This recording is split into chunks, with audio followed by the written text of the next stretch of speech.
Hey, Newt. How you doing? Good. How are you doing, bud? Good. I thought I'd crash the party tonight. Oh, jump in. Jump in. The I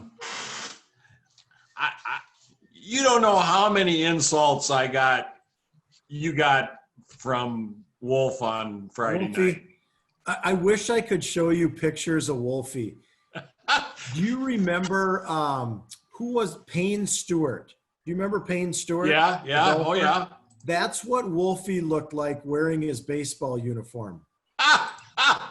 He wore his leggings really high. All of us were just starting to where you wear your pants long, makes you look long and thin. Wolfie would pull him up above the knee with his black socks. Oh my God. And then his hat, all of us would have a little bit of a broom. He wore the flat hat and it was the over the top. Oh my God. He looked like a throwback.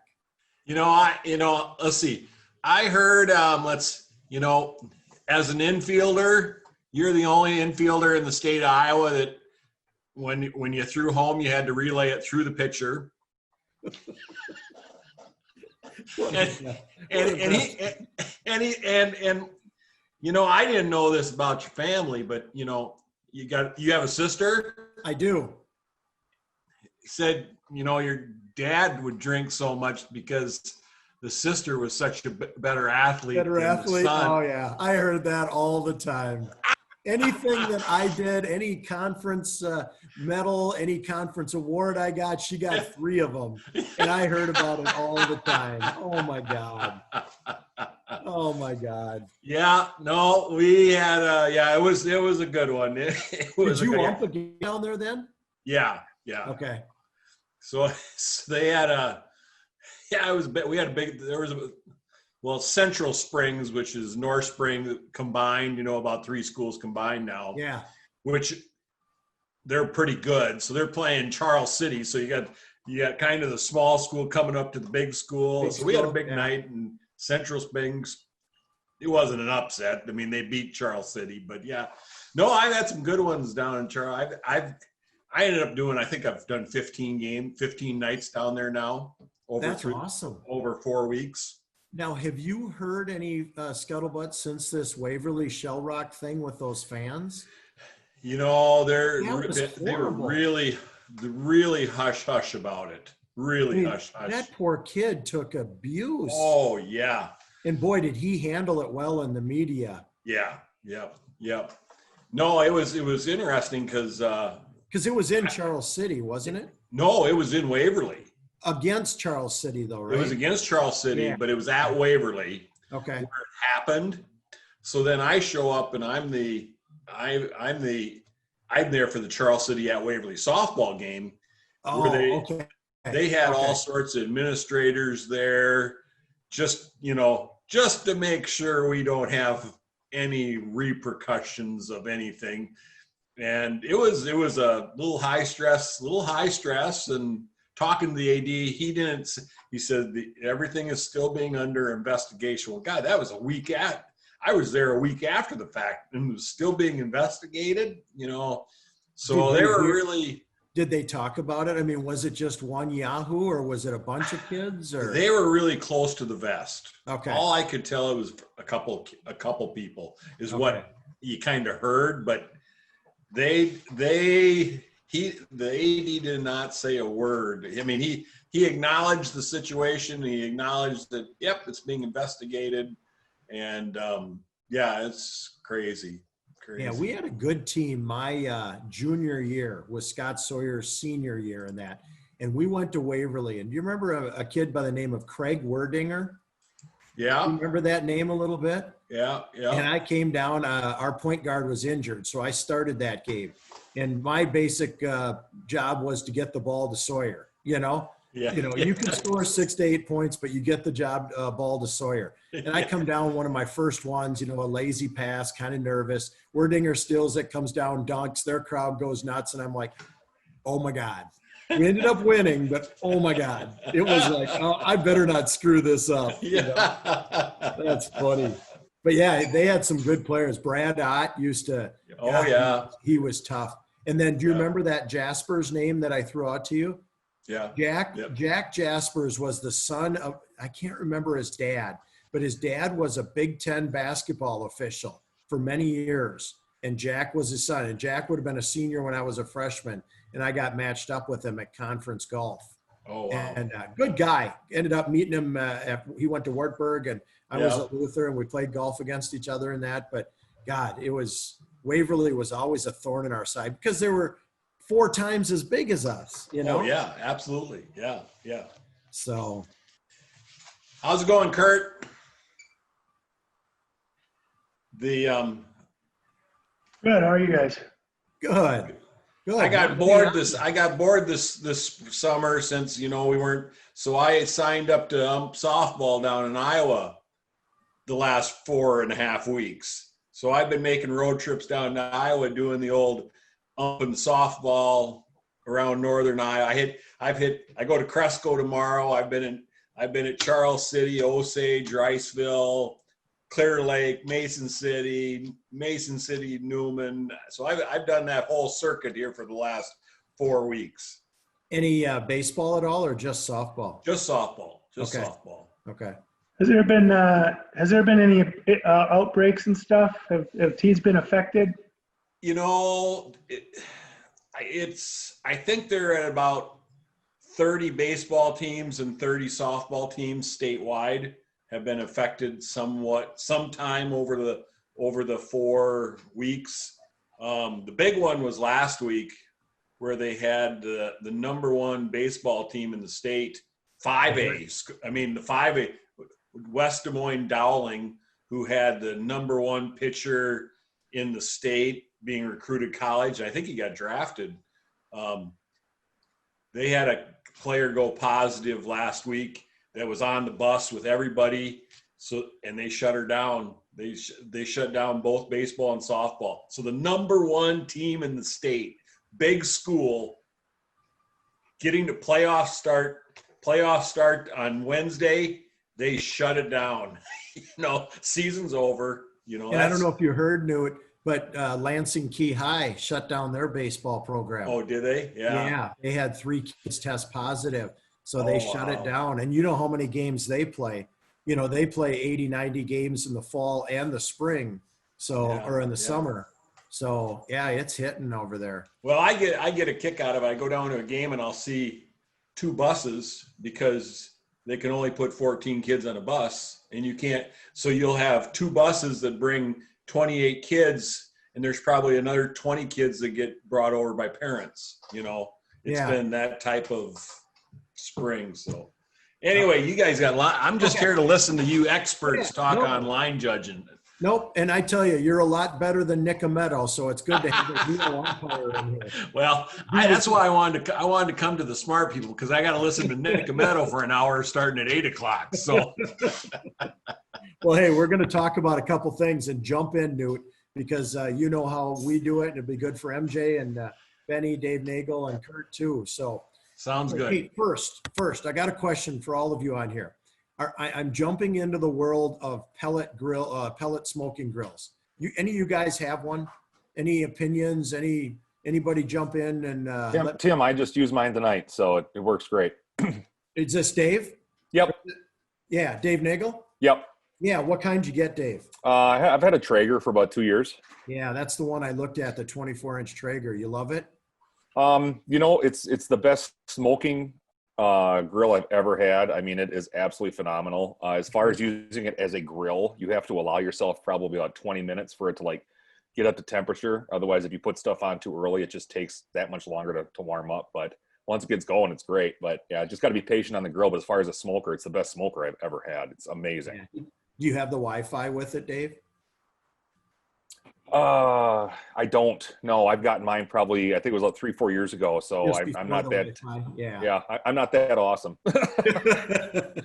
Well, cool. Thanks for sharing that and stuff. Yeah. So, all right. I see Mr. Loving jumped in. Hey, I just want to let you guys know for next week, I have a commitment. I've got to be out of town. So Chris is going to take over next week for me. And it's going to be a lot about communication. Now, we're going to talk and touch a little bit about communication on some of the stuff we're doing here today. But Chris is going to jump in and handle the meeting next week, just so you guys know. And if anybody wants to jump in, I'm going to start phasing myself out on some of this over the next couple of years. So if anybody wants to jump in and start taking over the line of scrimmage stuff, I'm more than happy to help and stuff like that. Probably be a 2-year deal where next year I'll phase myself out and then be done in 2 years. But if anybody's interested, Jared told me to mention that. So just let me know. All right. So, all right, with that, let's get started. We'll kind of jump in. Now, I got to be thinking about things that are going to be happening with this change at halftime deal. You know, a lot of our line of scrimmage stuff is affected by this, because it really is going to force some of us who are just line judges or just head linesmen to really pay attention to some of the things that happen on both sides of the field. So I thought what we'd do is go over some of those things that are going to be happening to both of us on both sides of the field. So what I thought we'd do is I thought we'd start with line judge and headlines mechanics. And I have been a line judge for the past few years. I was a head linesman before. And I think some of the things that we're going to talk about are more head linesmen maybe might touch more on what head linesman mechanics are. All right. And MJ, jump in here on some of the things, any questions you might have. Chris, jump in. Chris, can you just tell me, are you more of a line judge or headlines? Which one do you work more? In college, I've been a line judge. This will be my 3rd year. Okay. And I was a line judge in high school too. Okay. All right. All right. The thing about headlines and lines judge that we're going to kind of focus on are mostly about the chains. Okay. Your biggest thing is you have the chains behind you, obviously, especially that line to gain. All right. So the line judges who really can help you out and save the crew. But you've got to remember, the most important thing is that line to gain. Now on a 1st and 10, it's easy. And jump in on any of you guys that have ideas. What I used to do on my pre-snap mechanic was be able to tell myself what the line to gain was. I would, you'd have your hand up with that 1st down, or 2nd down or whatever the down is, but always keeping in mind what the line to gain. The old adage used to be, they don't want you to come in on a spot and try and turn around and look to where those chains are. It makes you look better if you know where your line to gain is. So I used to do it's 1st and 10, I'm going to the 29. 1st and 10, I'm going to the 35, whatever the line to gain was. 2nd and 4, I'm going to it, okay? And we can get into some of the 5 yards, 5 will get you 10 and stuff like that. But I'm just talking about line to gain and knowing where the ball has to get to, okay? The line judge on anything close will obviously help you, because if the line judge is coming in and let's say you're going to the 34, all right, and you're coming in close on a half yard, you're going to have that line judge usually coming in as far as you coming down, squaring it in, coming into the field of play. It's probably to the 34. Maybe you forgot, but that line judge usually has the good sight of whether it's close and whether he's going to stop that clock. Would you agree on that, Chris, that the line judge kind of helps out on some of that? Yeah, whoever's looking at the chains has the best look. And most referees look at that opposite line of scrimmage official for a point or some kind of signal, because they got the best look, like you said. You don't have to turn around. If the play is not happening at your feet, you certainly have a good look. So, but that good point and again, we're talking about breaking down a small, minute part of your game, and when you're squaring that in and you're coming down and you're close. Now your chains used to be, back in the day, if you remember, they were on the sidelines. So you'd be almost bumping into the guys. It was easy to know where they are. You got to remember, they're 3 yards back, now. So you really do have to know where those chains or the line to gain is when you're squaring that in. And that's important, because you don't want to be that one that comes in looking back and then all of a sudden you bump into a player, something like that. You really want to know and have an awareness of where that line to gain. Is that what your head linesman does, Chris? Or can you talk a little bit about what your head linesman does? So for us, and it might be like this for high school, the L has the chains in the first half and the H has it in the second half. So that role reverses, but the principle is the same. If you don't have the chains, you should have the best idea and the best look at line the game. I mean, we both should know it 100%, but the off official has the best look and the best opportunity to help. And if you do have the chains, you just got to be aware, do your best to know the yard line, try not to turn around. And at our level, our chain crew is actually very knowledgeable. Usually officials or former officials, they'll tell you, you're going to the 50, you're going to the 30. So if you got a chain crew that's competent, feel free to have them help you out and just be involved in the game and use them as much as you can, because that's another help. We've had that at section final games. I think it's, and I don't mean to pick schools and stuff like that, but I believe it's the Rochester Lourdes School that used to do that, that would help you out. And they are good at that when you get to the higher level games. Now, in high school, the chains are not flipping the sides. Obviously, we are flipping the sides. So that's why we're talking about being a line judge in the first half and a head linesman in the second half, or vice versa, and making sure we're aware on stuff like that. So I just thought that was a good thing to touch on making sure of awareness, because you maybe get a little comfortable on that line judge side. And now when you're going to be going to that head linesman side, it's going to be a little bit different during that game to get that feel of, okay, where's my line to gain? And again, the pre-snap routine that you come up with, that helps. Okay, I got to get to the 35. Remember, a lot of this game is going fast until you get a little bit more experienced and it slows down for you. The game's going fast. So any of those pre-snap type things, they'll help you get just kind of the awareness, like we said. So, all right. So with that, I thought Hey, we'd Tim. Yep, go ahead. So in the, I'm gonna, in the pregame, pregame, are both line people going to go over and work with getting the chains set up and talk to those people? About that, Newt, with Mike Graff about in one of our first meetings when we were talking about this new mechanic and that. And we thought that would be the best way before we start getting into the clock things. For some of you who maybe weren't here and stuff like that before, in your pregame, it's going to be important that the chain crew meets both the line judge and the headlines and knows who's the first half, who's the second half, and talk about those things together so that everybody's on the same page. Then we'll probably break off and go off and do our clock stuff, Newt, because we've got so many more people to talk to and stuff like that. But the problem is going to be, and this is something good that I thought about, you know, with Pine Island and any other crews and that, it depends on when those chain crews get there. That's a huge deal. And I see Betty and Kurt going, because we've been to games where sometimes those chain crews don't get there till 10 minutes before the game. Now, and if it happens that only one can talk, maybe it's one that, you know, just says, hey, Kevin's got the second half, I've got the first half, or something like that. But it's going to be tough depending on when we can get those change crews. And it might come up to the athletic directors to say, hey guys, you know, maybe we need them there a little earlier or something like that. So good point. So, all right. With that, I want to move on just a little bit on to still with our head linesman and line judge type of mechanics things is scrimmage kicks. All right. There's some different philosophies on scrimmage kicks. The main thing you got to remember is the line judge is always the one who leaves at the snap. All right.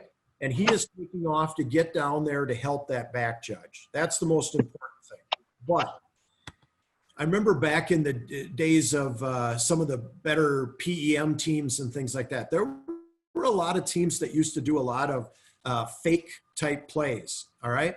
So, and I remember talking to Lee Meyer in that, and it was always, because Lee was our line judge at that point, and it was always, he knew his awareness had to be up when you played teams that do that. So we always put in, and it's always stayed with me as a line judge, is making sure to pay attention to what's going. Don't just turn your head and run down the sidelines waiting for that ball to get there. You almost have to go at a decent clip. You got to remember, we're dealing with high school punters. I would say a 30 to 35 yard average is pretty good for a high school punter. You get some that'll pop at 40 to 45, but most of them, they're either doing that rugby style punt, or, they're a tall kid who just basically, takes one step and boots it. So I don't think you need to take off like, the bat out of hell type thing to your hair on fire to get downfield. You've got to be cognizant and take a look and make sure that ball has got to the punter. Because we also, if you're taking off and that ball goes over the top of over the punter, you've got the referee and the umpire back there to help you, but you still got to get back and help if something happens, okay? You've got the back judge that can always help you. I just think that's important to make sure that that ball is punted before. Is that something you do, Chris? Or do you not have to worry about it as much in college when you guys take off? Yeah, it's a little different because with us having 7 or 8 people, we hold the line, both of us, until the ball crosses. So okay, yeah, I thought that. It's a little different. Yep. Okay. All right, but still, the point of the emphasis there is to make sure that ball is punted. But when you take off, you have to. You're never going to say that you're going to side pedal or back pedal or anything like that. You're still running, but you've got to be cognizant of the field and find that ball. All right. What'll happen is that one time it'll surprise you if you're not paying attention is you've run 20 yards down and the kid's shanked it right over your head, 10 yards, downfield. And now you don't know where that ball is. Now on the short ones, our crew, and you need to talk about this as a crew, our crew, the only ones that we chop in, and what I mean by that is me looking back at the referee with my hand up and his hand up and him stopping me, is those ones that are really short. The other ones that are long and stuff like that, you don't have to worry about that. You basically, the best thing you can do is find a yard line and put it on it. It really helps you find that big line that you can find on the 45, the 40, the 30 or whatever, and just go with it. But if it's a short kick, I'm talking the ones that are 10 yards shanked out of bounds, then you might have to ask for some assistance. And ours is, you put your hand up, which means I need help on a short one. The referee will put it up. He'll keep it up until he sees you. He chops you, you stop, and you just put it in there on whichever line that's closest. Okay? Any questions there by anybody? Okay? All right. As a headlinesman, it's a little bit different. The headlinesman, you have that tendency, and remember, if you're working a line judge and you're working headlinesman, you're going to have that tendency to take that step. You almost got to remind yourself at pre-snap, I've got to hold the line. And here's why. That line judge is flying, so you are the only one that has the view down the line of scrimmage to figure out if that ball is past the line of scrimmage on a scrimmage kick. Now, where that comes into play most often is on those big windy nights. If you get one of those 30, 35 mile an hour winds from the north-south and the field faces north-south, we actually cover that in our pregame to make sure we know what's going on, because you got to remember that it's the line of scrimmage in high school that's the most important, where it's touched, okay? Because that offense can advance the ball if you have that one that everybody hears about. You're going to see it when we go through our rules type mechanics and that. It's always that one where the ball's punted way up high in the air. It lands 5 yards down, hits the tip, bounces back, and some big lumbering K player picks it up and runs for a first down, and everybody's going, what's going on? You're the one who has to judge and rule on that, okay? And remember, that is a dead ball depending on where it is. If that is caught behind the line of scrimmage, that's live. Everything's good and fair. If that's caught past the line of scrimmage by K, that's where you've got to rule, and you got to give them that little bit of a grace period in that, or a grace margin, but that you've got to rule on that, and that's a dead ball automatically. That's just like if somebody catches it past the line of scrimmage, like a downing a punt or something like that. But here's the other difference, and I don't know if anybody wants, Newt, maybe you can jump in, or anybody else wants to jump in. Am I right in high school? I can't remember if I get it mixed up with college. You cannot catch a scrimmage kick in the air in high school. Is that correct? I don't believe K can catch a scrimmage kick in the air. I can't remember if it's that, maybe I'll have to look into this unless if somebody can help me. I don't believe K can catch any scrimmage kick past the line of scrimmage, even if there's nobody in the area. I think that's the onside. You mean like An onside kick they cannot catch. Well, they can't do that anymore, Dave, because you have to kick it into the ground now. You can't pooch kick it anymore. Or wait, no, you might be right. You might be right. We're going to have to look at that. Can anybody jump in and help us on that?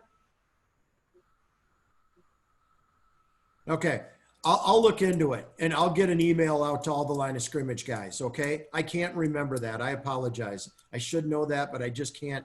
I don't want to say something wrong. But either way, I guess my premise here is that the head linesman has to hold that line of scrimmage and not float one way or the other, because he has to rule on those windy nights where that ball was touched, okay, not possessed. Does that make sense to everybody? All right. Let's see. Anything else on scrimmage kicks or any other questions on that? Tim, Tim. Yes. When you're as a line judge, or you're coming up the field to cover it, are you staying off the field of play, or are you gradually moving onto the field of play? Like if it goes to the other side? Okay, good question. Everybody has seen this happen. Are you talking on a return, or are you talking where the kick is just, bouncing and they're waiting for it to die? I'm talking about a return where the guy returns it and he's heading opposite of you. I stay off. You still stay on your sideline. Yeah, we were taught. If you remember back in the day, Dave, everybody came onto that field of play, and you get that one time that somebody reverses their field and comes back over. We stay wide, toes off the white line until after that play is dead, and just follow it down, square it in, and then come in and help get your balls, from whichever sidelines and keep going. I was told never to come onto the field of play, especially now that the back judge is back there too. Okay. Sounds good. Yep. Any other questions? I just want to say something quick. Yeah, I know I'm new, and Jared got me hooked up with baseball this year. I know I'm late. I just got done doing 2 games, 14 AAA. Anyway, I just want to say that I'd like to start doing football this year, and Jared got me hooked up with it. So he invited me to the meeting, so I'm just kind of introducing myself and trying to understand what you're going through. So yeah, welcome aboard, Kevin. Honestly, we're all learning. We're all going to go through some of this, and some of this is going to sound foreign to you. Okay. Yep. During the year, what we have is we have a line of scrimmage, not a meeting like this. It's more of an email, and we will go over topics like this. We'll send it out like every Tuesday. And then people can have an interaction back and forth with questions to everybody, and we cover some of this stuff. So if some of this is foreign or something like that, I'll get you my email. You can email me. We can talk, go over a lot of this, Kevin. So, but ask questions, because somebody else might be wondering about it. And again, we're trying to get this comfort level between the line judge and the head linesman this year because of this new mechanic of flipping both sides. Okay. Okay. All right. Thank you. Again, we're going to be discussing, I think, I don't know if you were on before, but Chris Loving next week is going to be handling a lot of communication stuff. So we're doing more mechanic stuff tonight. Okay. Just kind of covering some things. All right. All right. Hey, Next Tim, thing I got a question. Yeah. So line judge leaves the line of scrimmage. Ball is on a scrimmage kick is kicked towards his side. Yep. Right. We know that at the change of possession, or at the end of the kick, a beanbag has to be on the ground. Does the line judge throw that, or does the back judge solely responsible for throwing that? Back judge is solely. The only time you would throw a beanbag on as a line judge down there is if the ball maybe goes out of bounds and you have to, and okay, so you've got where your spot is out of bounds, let's say, but let's say two guys go out of bounds and you're a little worried about something happening. The only time that I use a beanbag other than a fumble, okay, a loose ball, the only time I use a beanbag is on my sidelines if I have to mark a spot because I have to go take care of some, something going on the sidelines, two kids getting hot under the collar or something. That's the only time. Otherwise, if you remember, that back judge always has a beanbag in his hand, okay? He's got a blue one maybe in his pocket or a white one or vice versa. One is to signify the end of the kick, which is either where it's come to rest, okay, and down by K, or possessed by R that starts the return. Correct. Okay, so there is never a time that a line judge would do that. Okay, that would always be the back judge. And you've got to remember, it's kind of like a flag that you're throwing. You don't have to get that actual spot of where it is. You just have to get the line. Does that make sense? Yep. So in other words, if that back judge is in the middle of the field and the ball is kicked to the line judge side and it goes out, or let's say R runs all the way over and gets it right in front of the line judge. Back judge still has that line and he's just going to drop his beanbag right there. Usually he'd float over from the middle of the field, maybe to the hash or something like that to help out, okay? But he's going to still have that beanbag. So it's only the back judge there. Okay, I know. I mean, a lot of punters or a lot of punters and stuff are angle kicking these days. You know, they're going to a sideline somewhere, and I didn't know if the distance from the back judge was so far that they were, that they needed help, or that you were doing it, if we were doing it as an assistance because we're right in front of it. Yeah, and you're getting to you're talking about the point where if, let's say, a rugby punt is left-footed coming towards you and he punts it and it's between the hash and out of bounds going towards you, okay? You're coming down and trying to get deeper than that so that it happens in front of you. Right. But that back judge still is going to throw that beanbag, correct? Okay, perfect. Thank you. Yep. Any other questions on that? All right. Goal line mechanics, always a fun one to go over. That's why we have Mr. Newton here too. It can help us out a little bit, okay? All right, goal line mechanics. We're gonna start anything, help me a little bit. Benny, maybe you can help me. Is it the 18 and on in that I believe the back judge releases that goal line to us? Is that correct? We kind of go 15, but 18 or 15, it's, yeah. It's in that area, right? You do it as a crew? Yep. Okay. All right. Yeah, So, our at that deal, our back judge will say 18 and in or 15 and in, and he'll give us, and then we have our 10 and in and then our 5 and in.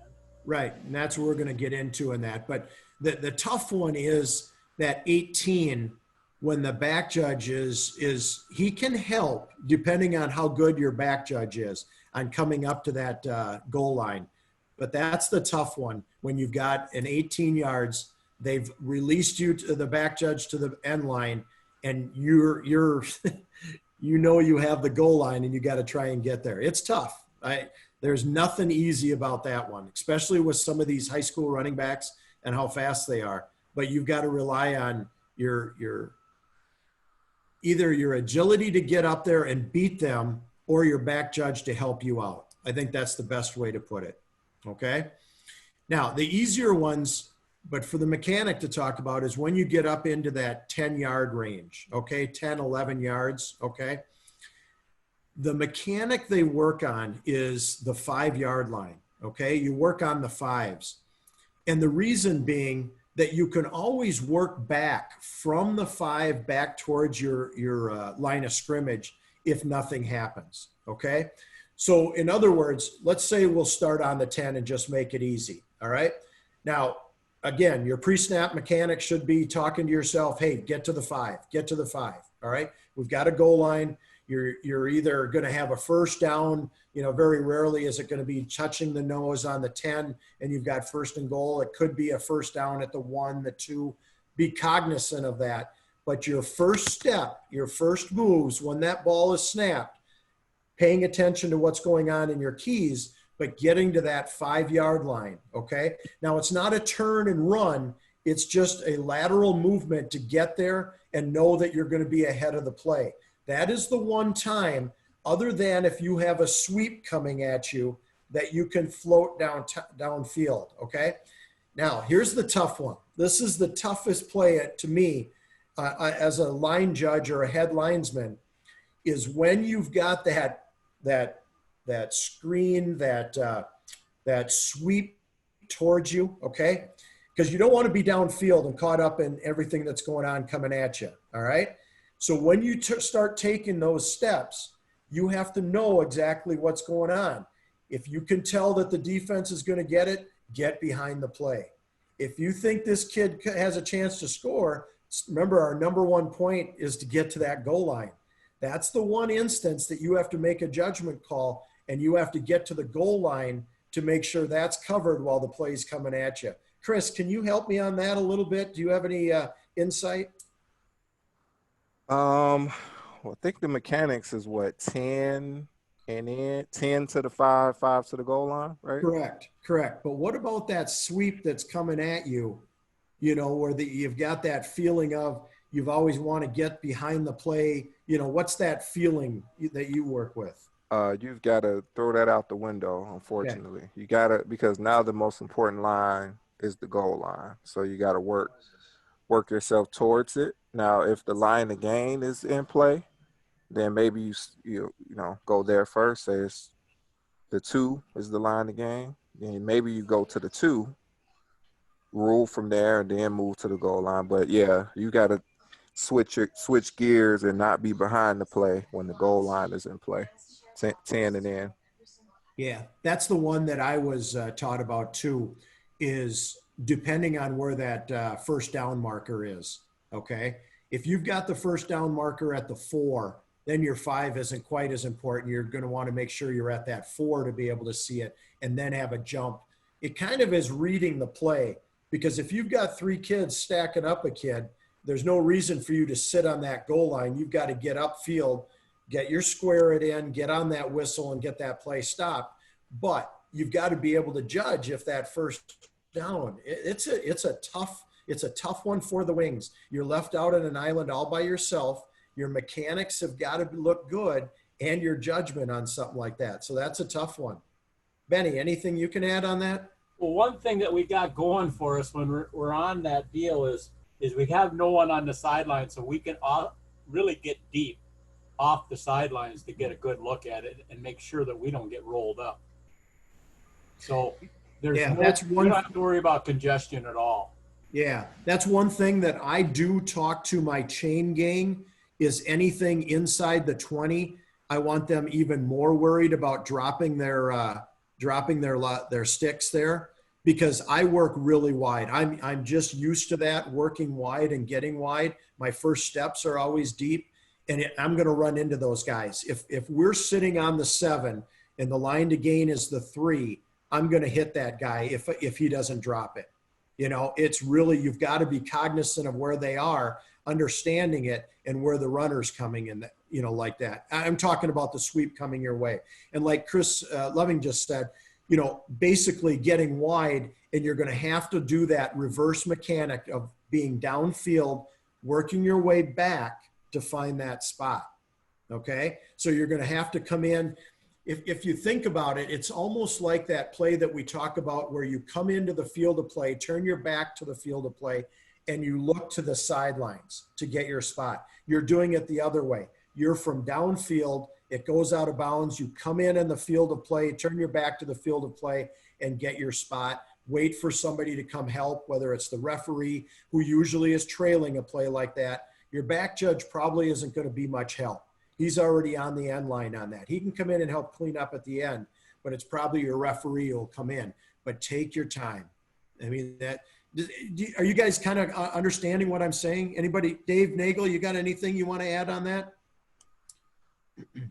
No, I think you're exactly right. That we have all the. This is just speaking from basketball because I've been doing that for 20 some years. But everyone's waiting on you. Don't go. Don't feel that you have to be rushed and go too fast.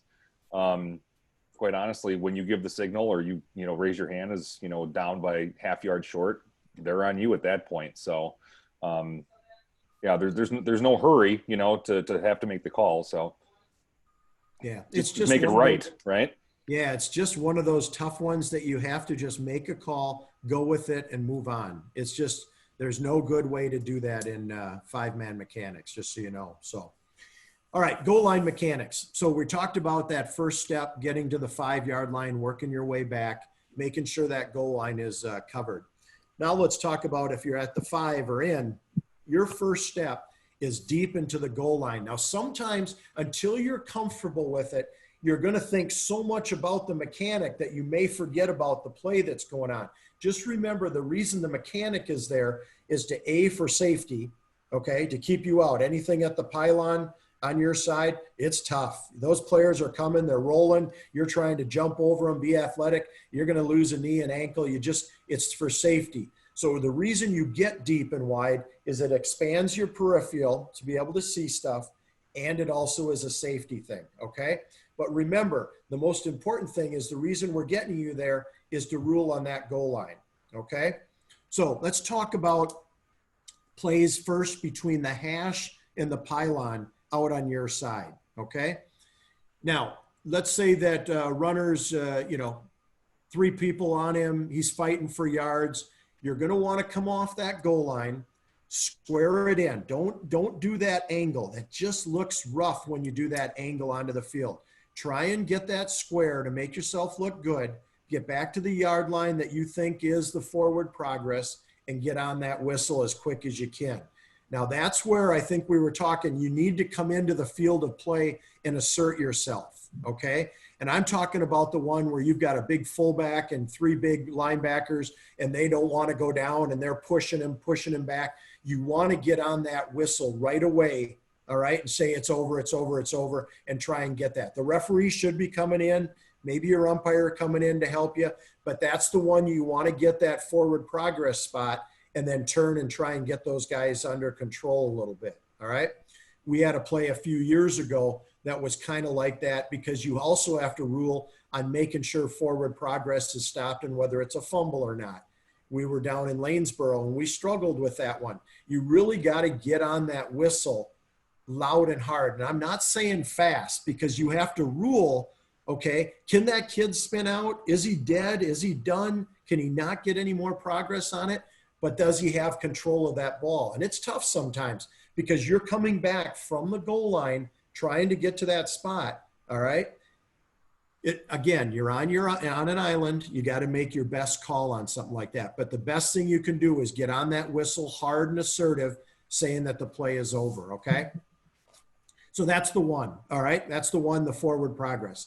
The next one is if you've got that line to gain in between the 5 and the goal line, it's tough if you're on that goal line and seeing it coming, trying to rule on a first down, all right? Again, you got to go with your best judgment.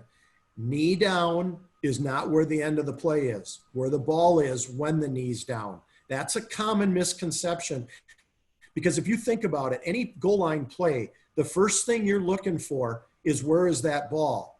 Then you're looking to see if that knee's down so you can get it in your head. Oh, the knee's down, it's down here. But you got to know where that ball is when the knee's down, especially when a kid is maybe on his knee trying to reach out the ball and stuff like that. But that's a judgment thing. It's a tough one when you're out from the hash to the sidelines trying to rule on something like that. Anybody have any comments on anything like that? I think it's very important to communicate with your other wing because you might not have the greatest look in the world, and before you give the signal for a touchdown or something, you might want to look to him to make sure that you both agree it's a touchdown. I know we had a one where we had I had a rookie or a newer guy substituting on the other side, and I was at the goal line and seeing the guy coming. He was kind of trailing the play and got behind it. And my viewpoint is the guy fumbled at like the half-yard line into the end zone. Well, I looked over and he'd already had his hands up for a touchdown. Where if he'd have looked to me, we could have said it was a fumble into the end zone, but he'd already signaled touchdown, so there was really not a lot I could do. Now that's a good point, Dave. Now here's what I was talking about, and we'll get to the ones in the middle of the field. I was talking about the ones from, let's say, the hash out to your sidelines. Okay. So let's talk about the one that MJ is my other wing. And let's talk about the one that's from the hash out to her sidelines. Okay. There's not a lot I'm going to be able to rule on something like that. Okay. As the opposite wing, it's going to be tough for that opposite wing to look all the way through. Okay. I think though you have to own that call from the hash out to yours, unless if something, whether he's obstructed, doesn't make a call. But I think it's that wings call from the hash out to the sidelines. Would you agree with that, Chris? Yeah, the only way you can really help that far away is if it's a pushback play, like a catch where the guy's getting driven back. Your opposite could probably get a good look and help you. But For forward progress, Chris? for a progress play. But if it's just a normal run that lands at your feet, your partner should have an idea, maybe help a little, but yeah, it's all on you at that point. And like Dave was talking about, what he was talking about, Chris, was maybe at the one, the kid maybe lost control of the ball, okay, and fumbled it into the end zone, but he ruled it as a touchdown. I don't know if that opposite wing can come across and say, I've got it loose at the one, if he's already committed to the touchdown. Would you agree with that, Chris?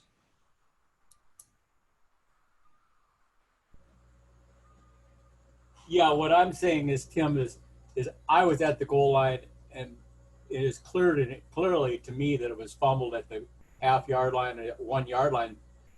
He was trailing the play. He wasn't at the goal line and made the play.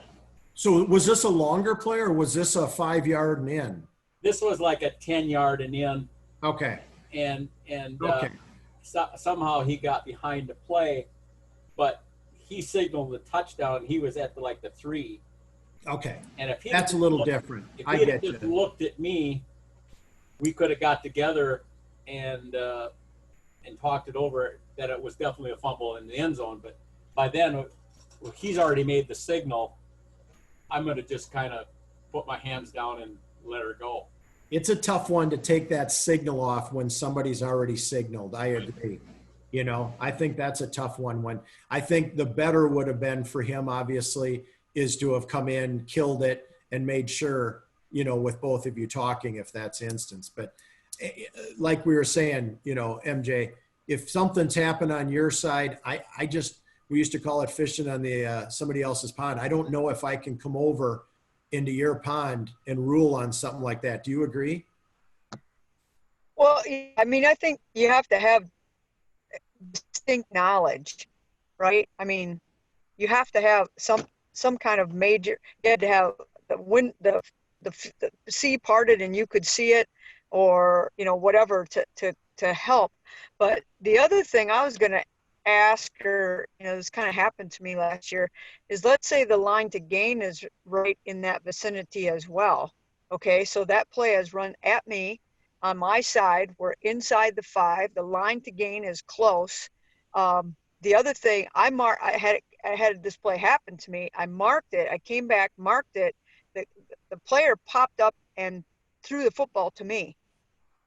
And my white hat ran in and said, put the ball down, because it was close to line to gain, so we'd have to have a measurement. Correct. So that's just one more piece. You know, it's one of those things, you know, it's like when you kick a rule, you'll never forget it, right? And I mean, nothing got kicked here, but it was just like the kid jumped up, threw the football to me. I've got my foot down. I've got my hand up. I knew we were close, but I thought we were short. So I wasn't calling anything, you know, because I'm looking across at the chains, and Brian's going, put the ball down. So I just set it down quick, right away. Like, that's one more piece that as a linesman or line judge, you have to think about that. Because you're like, Exactly. well, I got my spot. But Clean yeah, I game. got to put that football down. Exactly. So We talked about that week one, MJ. If I you've wasn't, got any kind of close play like that, where a kid comes up and throws the ball, you're coming in, you've got a good spot, you're visual on it, you've got it, it's towards your side. If a kid throws a ball, and unless if I said like Spidey hands, I mean, what you don't want to do is be moving back and forth. Let's put it this way, catching the football from that player is the least important thing of that entire process. That ball could go right over my ear. I don't care if I can't catch it. The most important thing is knowing where that spot is. Okay. We can always get the ball. They can hand it to me. It looks so much cleaner, even if I don't catch it, to grab the ball after somebody's handed to me, set it down. And in your instance, especially because everybody's focus in that stadium is on that goal line. That's a scoring play. Everybody's waiting for that. So they're looking for it. And the next most important thing is a new set of downs. So I think when you're coming in and that player is throwing the ball, even if it goes over your head out of bounds, I think your most important thing is to stay there, but like he said, yes, we want to get that down at your feet and take our time, have R come over and take a look at it. Now, hopefully you've started on a line, so you're going to be pretty close. But again, if we're dealing with some of the 9-man fields that don't have yard lines, you're going to have no idea, And that's an instance that's a little bit different. I remember the first week we talked about measurements and stuff like that, and how we don't want a ton of measurements. Once you get inside that 5, I think that measurement awareness is really going to heighten. I think you need to do that, whether that's the first series of the game or what have you, because it's impacting a scoring play that's close. So yeah, and that you're right. It was a 9-man game, so you don't have all the marks, and it's just, I was just like, whoa, it kind of caught me off guard. I'm like, oh, so and of course now too the chains are coming all the way across the field. So from a protocol standpoint, again, kind of like Dave said, from a basketball perspective, you want to kill that play, you want it to be dead because the clock's running. But on the football side of it, you just catch that ball if it comes to you, set it down, and then let your white hat take a look and decide if it's that close. Correct? Correct. But you've killed the clock on that, right? I didn't, because I thought we were short, and we were short. But I mean, it's all the way across the field, right? I mean, we were short by 10 inches. It's not like you're going to eagle eye that across the field and go, I think we're short by 6 inches. Because there's no marks on the field or anything. So, yep. But that was a learning curve for me, and we talked about it as a crew too. And it said, okay, so should I have stopped the clock? You don't want to stop the clock if you're not supposed to stop the clock. I said, no, let the white hat come in and make that decision, because then they can always learn to stop the clock. Now, let me just add to that, MJ. And Chris, jump in on this if you agree with it. I think you'll understand. So if you're the line judge, MJ, and you see that you're close, 10 inches, let's say, because hopefully you started on a line, and you can tell it's going to be close. If I'm coming off that goal line, let's say in this instance where we're 5 and in, the first down is at the 2, let's say. So you're going to the goal line, you're working yourself back, you're 10 inches maybe close, all right? I'm going to come in and square that in. I can tell it's close. I'm stopping the clock, okay? Okay. I'm not going to wait for the white hat, because what if he's talking, well, let's say we're at the end of a game and we've got 10 seconds left. I'm not going to let 10 seconds run off just so my white hat can run over and look at a spot. Does that make sense?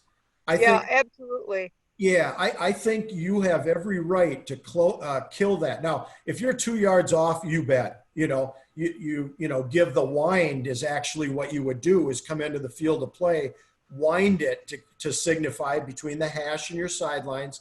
It's a short of the first down, and we're keeping it going. But I'd say a yard or less, I think you need to stop that clock and let your white hat come in and look at it. Would you agree, Chris?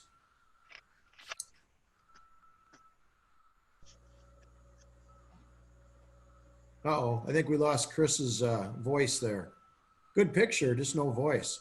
So, okay, but yeah, and unless if Chris pops in here a little bit, but I think, MJ, that's the best way to do it, is you come in, you kill the clock, you take the ball, you put it down at your feet, you step back, and you let the white hat come and take a look at it. Because I don't think you want that clock running. Would you agree with that?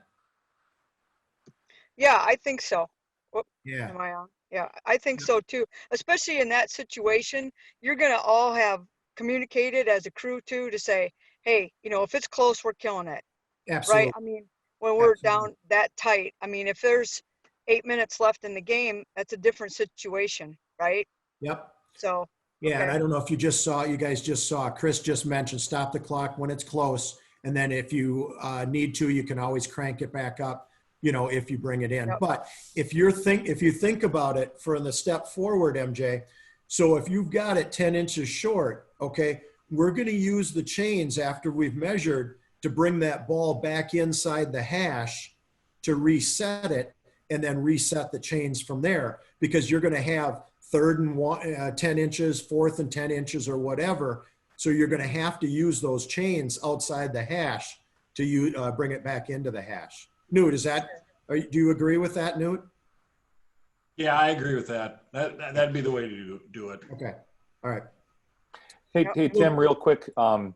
So in a situation like that, MJ, so you say you think you're 6 to 10 inches short, would that force, just to make it look the part, would that force a measurement just to make the crew, you know what I mean? Instead of the white hat coming and going, I think we're 6 inches short, would you just make a measurement just to solidify, make the coaches happy, make the fans happy, just say, okay, we stop the clock, we're going to do this? Because you can always wrap it up after that, right? Even if they know it's 6, 7, 8 inches short. Exactly. No? Exactly. And that's what I was kind of getting at earlier, Dave.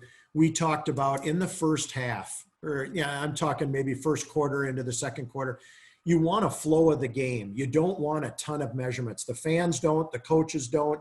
You don't want a first down run for 9.5 yards and have a measurement on that. You just have it either 2nd and 1 or you give them the first down in that, okay?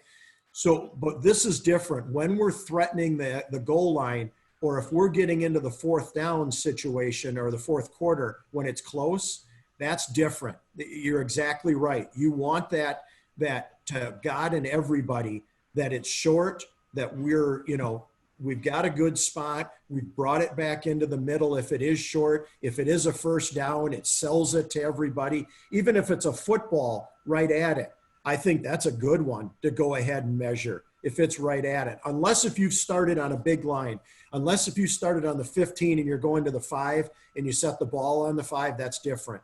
But we're talking on the 2-yard line in a 9-man game without markings. I think you sell that much better by doing that. So good point. Okay. So philosophically, just real quick, if it's 44-6 and this is 6, you go first down here.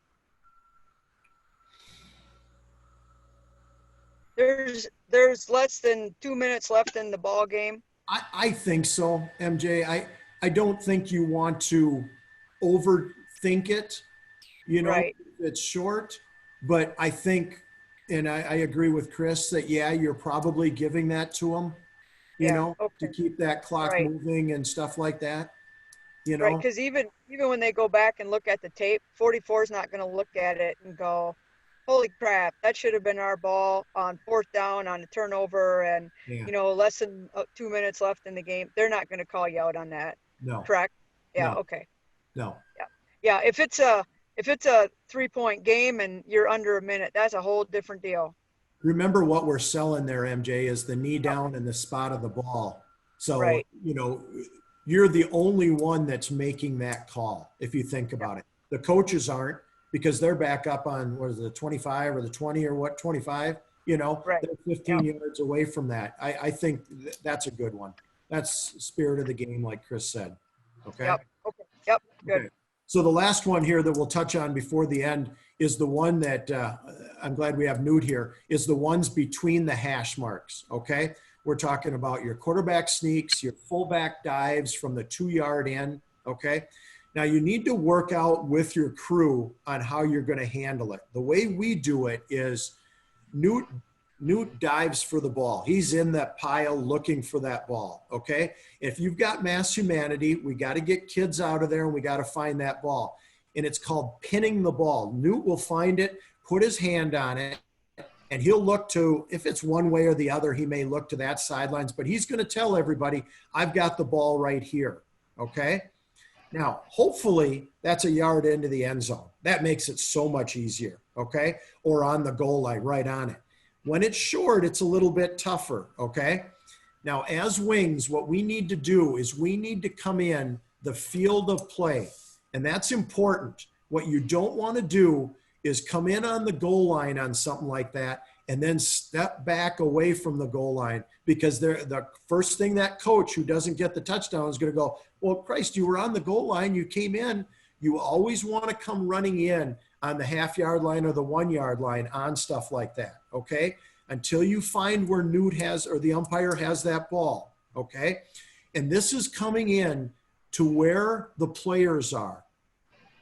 Your feeling is sometimes you come in 5-10 yards and you're trying to look for it. Come all the way in so that you can have a conversation with your other wing. You're that close.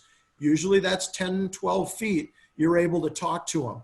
Newt, where's the ball? Where's the ball? I've got it right here. Now we move the players around. We see where that ball is. If he's got it 6 inches short, we're already on the field of play. We go up 4th down, 3rd down, or what have you, the white hat. Now, this is where the tough one pies. If you're at the end of a game and you've got that clock running, I don't think any coach, the defense might be, if you feel that you're doing it to their advantage, but we don't want a game to end while we're sitting there for the last 10 seconds trying to look for it. There's no problem killing that clock. We're looking for the ball. Okay, now we need to get it back into play. If we see it short, we're unwinding, let them try to get their players in place. We back off the field and see if they can get a play off. Chris, am I right on that? Would you agree with that? Do you have your voice back? Can you hear me now? There, we got you, Chris. Yeah, we definitely want to do all we can to let the players in the game and not let some fluky in the game. If we can. If we can't, that happens. But if we can let them get a play off or save some time, let's do the best we can for the game. But on those fullback dives or those quarterbacks where, it's mass humanity, as we're coming in, you feel comfortable that we can come in if we know that we've got to get players. I'm not saying you come in at the end of the play just killing it. I'm saying you're coming in under control. You're looking, hey, has anybody got the ball? No, Newt's still trying to get it. Okay, let's kill the clock, make sure where the ball is. We find it, it's short, we go up 3, we wind it. Would you agree that that's the mechanic, Chris? Yeah, because that's more important now with the 40-second play clock. So that's even more vital because you got that to worry about. So, yeah, I would say clear everybody, make sure we know what we got, and then move on. Yeah, it doesn't take a long time. Okay. Now, when you're coming in, you're talking to, or you're looking at your other wing for assistance to see if maybe they have something. They might have a knee down. You're looking for any indication. And we give yes, yes, yes, no, no, no as far as touchdown, okay? We just give some kind of an indication so that we're looking at each other as wings. Now, Newt, all he's doing is saying he has the ball here. That is the one thing you have to remember about umpires. They are not going to signal touchdown. They're not going to tell you touchdown. All they're going to tell you is where the ball is. So that's why I was saying that it's emphasized that you come in on the field of play, and if Newt's got it a foot behind, or the kid hands the ball to him and it's in the end zone, as he's down, he hands it up to him, where Newt has got the ball, he'll put it down. Once you see that it's a touchdown, then you straddle that goal line and you both go up with a touchdown, okay? But it's nice and calm when you're doing it so that you look under control. What you don't want to have happen is the old phantom Seahawks-Packer game where one guy goes, yes, and the other guy is going like this, or, you don't want to have that where two guys are doing it opposite. You both want to go, yep, we've got a touchdown, take your time and step across, okay? I know the game. Yep. So, yeah, I'm sorry, Kevin. I'm a Packer fan, and I'm still not over it. So, I'm a diehard Packer fan, and I know exactly what you're talking about. There you go. So, all right, any other questions on goal line mechanics, guys? I know we just kind of touched on it, but it was something that it's good to go over. All right. Okay, now remember next week, Mr. Loving, thanks, Chris. I sure appreciate you helping me out next week. He will be handling it. Come with any questions on communications. He's going to touch on a lot of good expertise on communicating both with the O2s and on the field and that. So have a great week. Next week will be the last one, and we hope to have a season so we can maybe do more of these during the season too. So that's it. Any other questions? Let me know. Question I have is, how many referees do you have in a night? What's a crew? A crew is a referee, a back judge, a line judge, a head linesman, and an umpire. So we work 5-man crews. Okay. So with somebody being new like me, where would you put me to start, and what should I focus on and start working towards? Yeah, good question. I think what you should do is probably talk to Jared on how he wants to bring you along, find out, and then get in touch with me. Just shoot me an email or something like that, and then I'll start you. I've got some stuff I can get you. Okay, Kev? Okay. Which way Jared wants to get you started. I'm assuming probably as a wing, but he may put you in a back judge too. I'm not sure. Talk to him and see where he has some ideas and thoughts for you. All right. Sounds good. Thank you. Okay. All right. Have a good week, everybody. Thanks, Tim. See you later. You too. Thanks. Thanks all. See ya. Yep. See you, folks. Good night. Is anybody still on? Has anybody heard about baseball and football switching seasons? You know what, Dave? It's funny you mentioned that, because the Iowa State High School League just brought that up, that what they were doing is thinking of switching their spring and fall sports. Had you heard that? Is that what you're talking about? Yeah, I just heard. I had a baseball game, Stewartville and Pine Island Friday night, and both coaches said that actually Ted Bauer said that Craig Johnson's on the board, from Pine Island, and that's been brought up about switching baseball and football, baseball in the fall and football in the spring. Does that have any merit to it, MJ? Have you heard that? I've been on several meetings, and I was on one last week with the high school league, and nothing was mentioned about it. So I don't know. I mean, it makes sense, but I don't know. I suppose it would gain strength if another state did it or talked about it maybe too. Well, and I don't know if the high school league is so concerned about that. We've kind of been renegades on our own here in Minnesota a few times. So that's true.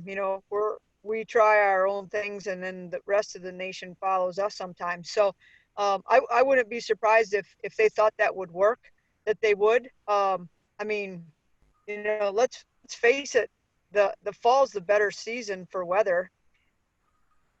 Well, let me ask you, MJ. Outdoor sports. Hey, let me ask you, MJ, because RCTC, and I think that's everybody's feeling right now, especially like when I talk to PEM football parents, is, boy, RCTC football is not having football, have canceled their season. How can we have a season? But yeah, does it have to do with the conference? Is that what it was? The whole conference. The conference decided it. It wasn't just RCTC. Yeah.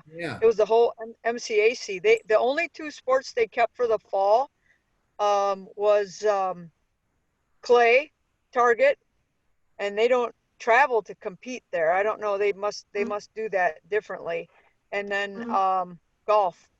Otherwise, the rest of them they canceled. Basketball, football, volleyball, and soccer.